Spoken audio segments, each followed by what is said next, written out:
Hi, I'm Rob Jones from Romor Designs and I run a series of classes.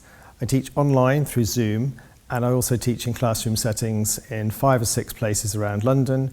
Also I teach the summer school at Westdean in Chichester and also at Clay Hill Arts in Somerset. The classes I teach are Moyozashi Sashiko, which is pattern Sashiko where the stitches don't touch. Hitomezashi Sashiko, where the stitches are stitched on a grid, and they do. This is Kogin, which is counted thread embroidery work sewn on an even weave fabric.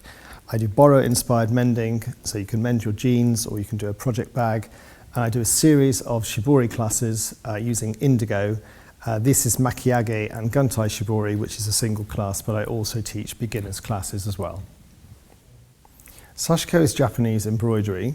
There are 2 types. There's Moyozashi, where the stitches never touch, and there are particular rules about where you intersect lines and where you meet at a corner. And there's also Hitomezashi, which is known as one-stitch Sashiko. Hitomezashi is one-stitch Sashiko. These are always drawn on a grid, and the stitches always meet at right angles, as you can see here in these patterns. They can also use woven effects, where you're weaving out different coloured threads through the stitches you've already made. And obviously you can make quite complicated patterns like I've done here. I do also use Sashiko in a slightly modern way, not the way the Japanese do it. I've done this spiderweb pattern using the Moyozashi traditions of the non-touching stitches, and then this piece here is using some Shibori and Katagami stencil pieces where I've used the Sashiko stitch as an embellishment. You can have a variety of different threads, so this is a nice traditional thread from Tokyo. These threads usually come in a skein like this, but you can also use really pretty embroidery threads like these. This is Kogin, which is counted thread embroidery work. It comes from the northern part of Japan, Honshu Island. I got into it last year in 2019, and it's actually been a real saviour for me during the lockdown because I've spent lots of time doing meditative stitching. The patterns we use typically to decorate jackets which were worn for Sunday best, and they would either be made up of one of these 45 Modoko patterns or these panel patterns here. This pattern is a very traditional pattern in Honshu, which is the Seigata pattern. And I also like to do my own work as well. So this is based on a weaving pattern. This is something I've designed myself from scratch. And then the double-headed arrows is just a show-off of the colour.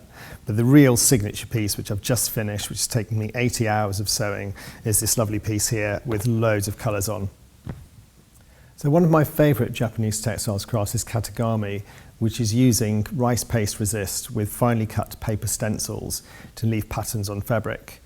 The process is actually you lay the paper stencil down on the fabric, you apply the rice paste with a special spatula called a hira, you dry it, and then you dip it in the indigo, and where the paste is left the white marks. So as you can see here on this piece, this is a small stencil, a modern cut stencil, and this is a slightly older one. I've actually taken the paste off and then over dyed, which is why I've got this lighter shade of blue here. Obviously you can do a repeat, so here we've got 3 butterflies, it's the same stencil applied 3 times. This stencil is called Bingata, which comes from the Okinawa Islands, sort of tropical islands, and they have a very particular style. This piece was done on a piece of pink silk, and the indigo has turned it this lovely teal colour. And the final piece here, this is a 1920s stencil, and it has a wave pattern, and it was actually the inspiration for an exhibition I'm doing at the Japanese Embassy in October.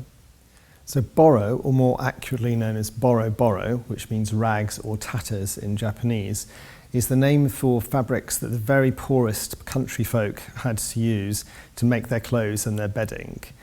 So you can't actually make Boro now because that's obviously the name for the Japanese textiles, but I do tend to try and do work that's inspired by it.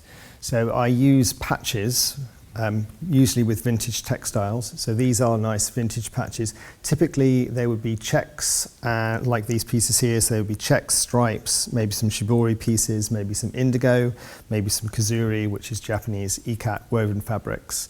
If I'm doing a patch like this, I'll lay things out on the bag and then pin them, tack them down with some thread, and then do the top stitch on top. These bags here have appliqued patches where I've very carefully tucked the edges under and stitched across. And there are many ways which you can attach a patch onto a bag or a pair of jeans. I also use some Sashiko embroidery embellishment, like this nice spiral that I've done here. And then if you want to do a mend, I do these nice clean mends with a porthole where I use the fabric itself as the inspiration for the stitch work. So this one's got a little motif with little tiny dot edges to it, so I've used that for the inspiration for the stitching around the outside. This piece is a lovely kazuri piece with a checked pattern on, and I've done a hitomizashi sashiko stitch that matches that. It's also known as kazuri. And then I also make my own work using bits of vintage textiles. So the scarf I'm wearing has actually got some bits of vintage Boro in it, and then I've attached some vintage patches as well.